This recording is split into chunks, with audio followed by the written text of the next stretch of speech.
Trace a straight line with the desired measure. With the help of the square, draw a perpendicular line which size is smaller than the baseline of the rectangle.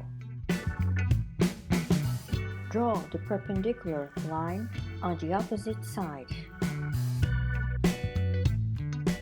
Now, draw the line parallel to the base of the rectangle. With the protractor, check that the sides are 90 degrees.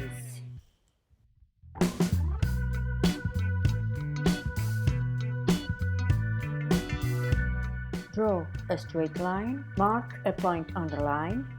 This point is the reference to draw the first perpendicular of the square.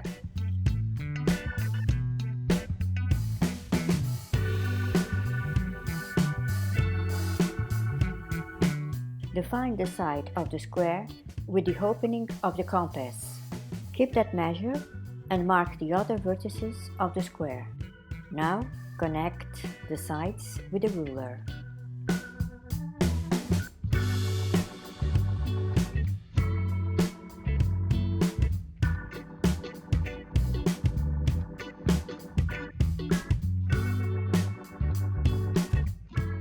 Thank you for watching. Make sure to subscribe for more.